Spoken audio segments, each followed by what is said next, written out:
His performance will be a key data point as Tampa Bay continues to play at the margins of baseball convention. The Tampa Bay Rays leadership used its collective galactic brain to lay out the team's pitching on Saturday. The bright idea: start a reliever and play matchups in the first inning. It was an intriguing experiment in pitching backward. The fact it worked to perfection should make the Rays more comfortable with doing it again, especially on their scheduled bullpen days. From there, who knows how widely the idea will expand. SNMLB Power Rankings, Rays in bottom 10. The guinea pig was Sergio Romo, who had never started a game in his 11-year Major League career previously and was only briefly a starter in the minors. The right-handed Romo was asked to employ his wipeout slider against the Angels' righty-heavy order. The first 7 hitters were right-handed, and keep the Halos from taking an early lead. Romo then gave way to left-hander Ryan Yarbrough, who was asked to get through the LA order twice. Before Romo left, he did this: Zach Cozart, swinging strikeout. Mike Trout, swinging strikeout.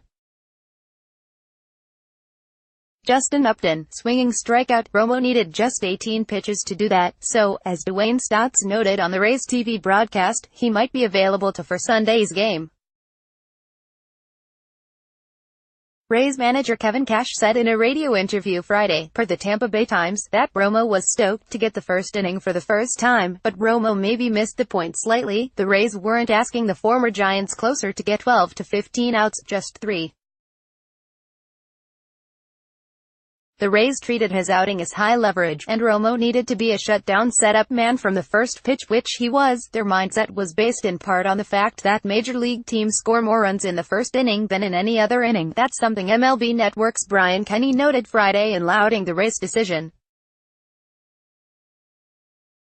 The Rays thought Romo was a better bet than Yarbrough to get them his hero. The numbers said something else, though. Romo's ops versus right-handers this season coming in was .790. Yarbrough's opponent's ops versus righties, in about twice as many plate appearances, was .578. That's some huge reverse splits for the lefty. Regardless, the plan worked. Romo's breaking stuff was filthy. All 3 of his Ks came on it. Were the Rays trying too hard here? Were they wrong to ignore useful data and give Romo too much credit for being a veteran? Were they unwise to burn a top reliever early in the game? I say yes to all of that, but I'm not running the show. The Rays saw Romo starting as a good play, and Romo made the decision a good one. That's what matters. Yarbrough is a regular member of the Rays' bullpen days crew. Before Saturday, he had pitched multiple innings in 5 such games, 1 start, 4 relief appearances, and compiled a 2.49 ERA over 21 2/3 innings. The fact he entered in the second inning was natural for him. He entered with a 4-0 lead that Romo and Daniel Robertson, second inning grand slam, provided. My pitching preferences land on the wrong side of the current divide. I want teams to go longer with their top starters and relievers, to bypass the shuttle guys, i.e., the 7th and 8th relievers, and give those last 2 spots on the roster to a third catcher or extra platoon bats. Again, though, I'm not running the show. Cash, Eric Neander, Chaim Bloom and Matthew Silverman are, in the case of the Rays.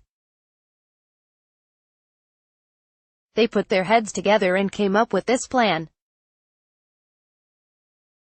For one night, it worked. Let's see if the success gives the Rays and other teams the incentive to pitch backward more often.